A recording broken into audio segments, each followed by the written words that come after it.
அருட்பெருஞ்சோதி தனிப்பெரும் கருணை. அனைத்து ஜோதிட உறவுகளுக்கும் அன்பு கலந்த வணக்கம். எனக்கு வழங்கி வரும் ஆதரவுக்கும் என்றென்றும் நன்றியுடன். இப்போ நம்ம இன்னைக்கு பார்க்க போகிற ஜோதிட ரகசியம் அப்படின்னு என்னன்னு கேட்டிங்கன்னா, ஒருவர் இறந்து விட்டால் வீடு மூடப்படும் நட்சத்திரங்கள் என்ன, அந்த நட்சத்திரங்களில் உள்ள ரகசியங்கள் என்ன, வீடு மூடப்படுவதில் வெளி அடைப்பு உள்ளடைப்பு என்று 2 வகைகள் உள்ளன. அது என்ன அப்படிங்கிறத நம்ம பார்க்க போகிறோம். அந்த இறந்தால் வீடு மூடப்பட வேண்டிய நட்சத்திரங்கள் மொத்தம் 13. அந்த நட்சத்திரங்கள் என்னவென்று ஜோதிடர்கள் அனைவரும் நாம் அறிவோம். இருந்தாலும் இந்த காணொளியை பொதுமக்களும் பார்க்க நேரிடும். அதனால் அவர்களும் அந்த 13 நட்சத்திரங்களை தெரிந்து கொள்ள வேண்டும். தெரிந்து கொள்வதுடன் இந்த உள்ளடைப்பு வெளியடைப்பு பற்றிய ரகசியங்கள் அவர்களுக்கும் தெரிய வேண்டும் என்ற நோக்கத்தில் நான் அந்த நட்சத்திரங்கள் முதற்கொண்டு இந்த காணொளியை தொடங்குகின்றேன். அந்த 13 நட்சத்திரங்கள் என்ன, ஏன் இறந்தால் வீடு மூடப்பட வேண்டும், அதில் வெளியடைப்பு உள்ளடைப்பு, இதை பற்றி தான் பார்க்க போகிறோம். மொத்தம் 13 நட்சத்திரம் இறந்தால் வீடு மூடப்பட வேண்டிய நட்சத்திரம். இதை பஞ்சாங்கத்தில் தனிஷ்டா பஞ்சமின்னு போட்டிருப்பாங்க. தனிஷ்டா என்றால் துர்தேவதை அப்படின்னு பொருள். ஏன் இந்த 13 நட்சத்திரங்கள் இறந்தால் வீடு மூடப்பட வேண்டும், அது ஏன் அவ்வளவு கொடிய நட்சத்திரங்களா அப்படின்னு பார்க்கும்போது, அந்த 13 நட்சத்திரங்களில் இறப்பவர்கள் அவருடைய ஆன்மா இந்த உலகை விட்டு மேலுலகம் செல்ல இந்த 13 நட்சத்திரங்கள் தடை விதிக்கின்றன. ஒருவர் இறந்த பிறகு அவருடைய ஆன்மா மேலுலகம் செல்வதற்கு இந்த 13 நட்சத்திரங்கள் தடை விதிக்கின்றன. சுருக்கமாக சொல்லணும்னா, அழகாக சொல்லணும்னா 144 நட்சத்திரங்கள். 144 நட்சத்திரங்கள். அந்த நட்சத்திரங்கள் என்ன நமக்கு தெரியும், ஜோதிடர்களுக்கு பார்க்குற பொதுமக்களும் தெரிஞ்சுக்கணும் அல்லவா. உலகளாவிய மக்கள் பார்க்குறாங்க, எல்லாத்துக்கும் அந்த நல்ல விஷயங்கள் தெரியட்டுமே, அந்த ரகசியங்கள் தெரியட்டுமே.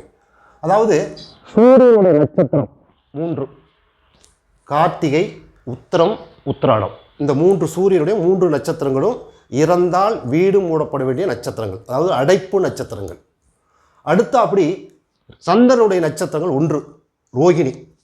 அடுத்து செவ்வாயுடைய நட்சத்திரங்கள் 3 மிருகசீரிடம், சித்திரை, அவிட்டம். இந்த 3 நட்சத்திரங்கள். அடுத்து அப்படி குருவின் நட்சத்திரங்கள் 3, அதாவது புனர்வசு, விசாகம், பூரட்டாதி. அடுத்து சனியோட நட்சத்திரம் 1 உத்தரட்டாதி. அடுத்து புதனுடைய நட்சத்திரம் ரேவதி 1. அடுத்து அப்படி ராகுவின் நட்சத்திரம் சதயம், சனி நட்சத்திரம் உத்தரட்டாதி. மொத்தம் 13 நட்சத்திரங்கள் இறந்தால், ஒருவர் இறந்து விட்டால் வீடு மூடப்பட வேண்டிய நட்சத்திரங்கள். அடைப்பில் இறந்துட்டாவே, அதாவது ஒருவர் இறந்து விட்டாவே ஜோதிடரை நாடி பொதுமக்கள் வருவாங்க. அடைப்பில் இறந்துட்டாரா, அது உள்ளடைப்பில் இறந்தாரா வெளியடைப்பில் இறந்தாரா அப்படின்னு ஒரு வித பதட்டத்தோடு வருவாங்க. ஏன்னா அந்த இறந்தவருடைய ஆன்மா மேலே போகாமல் இங்கேருந்து நம்ம குடும்பத்துக்கு ஏதாவது தொல்லை தந்துருமோ, அதை தெரிஞ்சுக்கணும், அதுக்கு என்ன பரிகாரம் தெரிஞ்சுக்கணும் அப்படின்னு மக்கள் பொதுவாக ஜோதிட நாடி வருவது உண்டு. அதில் நம்ம இதெல்லாம் தெரிஞ்சால், வெளியடைப்பு உள்ளடைப்பு தெரிஞ்சு சரியாக சொன்னோம்னா அவங்க அதை பயன்பெற முடியும். இதில் பார்த்தீங்கன்னா இந்த 13 நட்சத்திரங்களும் 13 நட்சத்திரங்களில் இந்த அவிட்டம், சதயம், பூரட்டாதி, உத்திரட்டாதி, ரேவதி, இந்த 5 நட்சத்திரம் இருக்குது பாருங்கள். அது வசு பஞ்சக யோகம் அப்படின்னு ஜோதிட நூல்களில் சொல்லப்பட்டிருக்குது. இந்த 5 நட்சத்திரம் தான் அந்த அடைப்புலேயே மிக மிக கடுமையான தோஷம் தரக்கூடிய நட்சத்திரங்கள். அந்த 5 நட்சத்திரங்கள் ஒரு இறந்து விட்டால் தொடர்ந்து அவங்க வீட்டில் அடிக்கடி துக்க சம்பவம் நடக்கும் அப்படின்னு வசு பஞ்சக யோகம் என்று அந்த ஜோதிட நூல்களில் அது குறிப்பிடப்பட்டுள்ளன. சரி, இந்த 13 நட்சத்திரங்களை ஒரு இறக்க நேரிட்டால் அவர் நம்மகிட்ட ஜாதகங்கிட்ட வர்றாங்க பொதுமக்கள். வரும்போது வெளியடைப்பா உள்ளடைப்பா அப்படின்னு கேட்பாங்க. இப்போ நம்ம பார்க்க போகிறது உள்ளடைப்பு என்றால் என்ன, வெளியடைப்பு என்றால் என்ன, இதை தான் நம்ம பார்க்க போகிறோம். அதாவது ஒரு உதாரணம் சொல்கிறேன். இன்றைக்கி கோச்சார ரீதியாக ஒருத்தர் அவிட்ட நட்சத்திரத்தில் இறந்துடுறார்.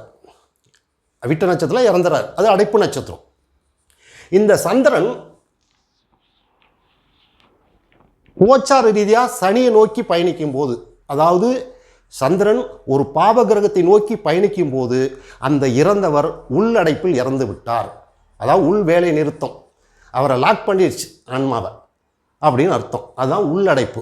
அதாவது சந்திரன் பாவ கிரகத்தை நோக்கி செல்லும் போது சனியை நோக்கி செல்லும் போது அவர்களுடைய குடும்பத்தில், அதாவது தாய் தந்தை வகையில் மற்ற எல்லா உறவின் முறை அனைத்து வகையிலும் சில விரும்பத்தகாத சம்பவங்கள், துக்க சம்பவங்கள் தொடர்ந்து நடக்கும். இது உள்ளடைப்பு. சரி, இந்த சனி இங்கே தான் இருக்கணுமா? இந்த நகர்வில் ஏன் இங்கே இருந்தால் இந்த சனியை சந்திரன் போடுவாங்க? அப்போ அப்படி எடுத்துக்கலாமா அப்படின்னா இல்லை. சனி மாத கிரகம் 2ஆம் இடத்தில் இருப்பதை மட்டும்தான் எடுத்துக்கொள்ள வேண்டும். அதுதான் உள்ளடைப்பு.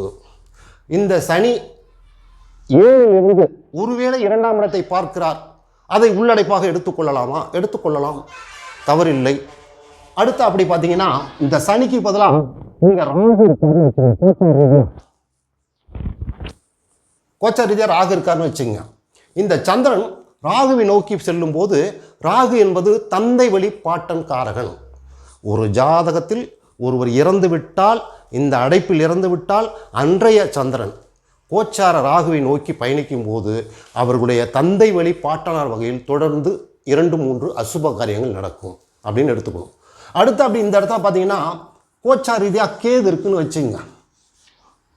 ஒருத்தர் வீட்டத்தில் இறக்குறாரு, கேதுவை தொடுது சந்திரன். அப்படி தொடும்போது தாய் வழிபாட்டில் வயதானவங்க ஒரு 2-3 அசுப காரியங்கள் நடக்கும் அப்படின்னு நம்ம எடுத்துக்கணும். இதெல்லாம் காலங்காலமாக மக்கள்கிட்ட ஒரு நம்பிக்கை, அதுக்கு பரிகாரம் தேடி அலைவாங்க. நம்மகிட்ட வந்து கேட்கும்போது இதெல்லாம் விவரமாக சொல்லணுங்கிறத உங்களுக்கு நான் சொல்லித்தரேன். அடுத்து அப்படி பார்த்தீங்கன்னா இப்போ நம்ம வந்து உள்ளடைப்பை பார்த்துட்டோம். உள்ளடைப்பை பார்த்ததுக்கப்புறம் என்ன பண்ணுறோன்னு கேட்டிங்கன்னா, வெளியடைப்பு என்றால் என்ன? அதாவது அந்த ஆன்மா வெளியேற்றம் செய்து விடுகிறதா, அந்த ஆன்மா இங்கேயே தங்கியிருக்கா? இப்போ சனி, கேது, ராகு 2 பாவகரங்களை பார்த்துட்டோம். ஐயா, சூரியனும் செவ்வாயும் அதாவது பாவகர்கள் தானே, இயற்கை பாவர்கள் தானே அப்படின்னு நீங்கள் நினைக்கலாம். அது தேவையில்லை. சனி, ராகு, கேது தான் மிக கொடுமையானது. அதனால் அந்த சனி, ராகு, கேது மட்டும் நம்ம எடுத்துக்கிட்டால் போதும், அப்படி எடுத்து சொன்னால் போதும். இப்போ நீங்கள் வந்து 7ஆம் இடத்துலேருந்து 2ஆம் இடத்தை பார்த்தாலும் வச்சுக்கலாம், ராகு கேது பார்த்தாலும் வச்சுக்கலாம், சனி தொடர்பு கொண்டாலும் நம்ம வந்து உள்ளடைப்புன்னு எடுத்துக்கலாம். இப்போ வெளியடைப்பு என்றால் என்ன அப்படின்னு நம்ம பார்க்க போகிறோம். இந்த வெளியடைப்பு என்றால் என்ன அப்படிங்கும்போது, அந்த ஆன்மாக்கள் வெளியேறுவதற்கு தடையாக இல்லாத சூழ்நிலையில் அவர்கள் இறந்து விட்டார்கள். அதனால் உங்கள் குடும்பத்திற்கு எந்த தோஷமும் வராது, எந்த நல்ல காரியம், எந்த கெடுதலும் நடக்காது, நல்ல காரியமாக நடக்கும், ஒன்றும் பயப்படாதீங்க அப்படின்னு நம்ம சொல்லணும். பார்க்கலாமா? சரி, இப்போ ஒருத்தர் கார்த்திகை நட்சத்திரத்தில் இறந்துடுறார். சந்திரன் கோச்சாரி தான் இங்கே இருக்கார், கார்த்திகை நட்சத்திரத்தில் இறந்துடுறார். அப்படி இருக்கும்போது இன்னைக்கு குரு ரிஷபத்தில் இருக்கார். இந்த சந்திரன் சுபகிரகத்தை நோக்கி பயணிக்கிறார். அந்த இறந்தவர் வெளியேற்றம் ஆகிவிட்டார், அவருடைய ஆன்மா வெளியேறிவிட்டது. அதனால் இது வெளியடைப்பு அப்படின்னு நம்ம சொல்லணும், வெளியடைப்புன்னு சொல்லணும். இந்த 2ஆம் இடத்தை குரு பார்த்தாலும், குரு தொடர்பு கொண்டாலும் சொல்லலாம். ஆனால் குருவை தான் எடுத்துக்கணும், சுபகிரகங்களை எடுத்துக்கணும், சுக்கரனை கூட எடுத்துக்கலாம், தப்பு இல்லை. அதாவது பாவகிரகங்கள் தொடும்போது உள்ளடைப்பு, சுபகிரகங்களை நோக்கி அந்த அடைப்பு நட்சத்திரம் செல்லும்போது அது வெளியடைப்பு.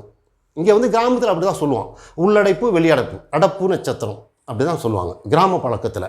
செத்ததுக்கப்புறம் இந்த மாதிரி அடைப்பில் இறந்துட்டாங்கன்னா அவங்க உடலோட தூக்கி ஒரு கோழியை கட்டி விட்ருவாங்க. கோழியை கட்டி கொண்டு போய் இடுகாட்டில் கொடுத்துட்டு அந்த தொழிலாளர்கிட்ட அந்த கோழியை கொடுத்துட்டு வந்துடுவாங்க. சில பழக்க வழக்கங்கள் நிறையா இருக்குது, ஒவ்வொரு ஊர்லேயும் ஒரு மாதிரியான பழக்க வழக்கங்கள் இருக்குது. இதுதான் வந்து வெளியடைப்பு, உள்ளடைப்பு. அடுத்து அப்படி பார்த்தீங்கன்னா, அதாவது இதுக்கு பரிகாரமே என்னன்னு கேட்டிங்கன்னா, அதாவது வந்து அவங்க அந்த அசுப காரியங்கள் அந்த சம்பிரதாய முறைப்படி அவங்க வீட்டில் சடங்குகள்லாம் முடிந்த பிறகு குலதெய்வ ஆலயத்துக்கு சென்று அந்த குலதெய்வ ஆலயத்து கோயிலில் இருக்கிற பூசாரிக்கு ஒரு நாள் உணவு அல்லது ஒரு வாரத்துக்கான உணவு இது மாதிரி தானம் செய்யணும். அவருக்கு வந்து வேணுங்கிற தானத்தை செய்யணும்.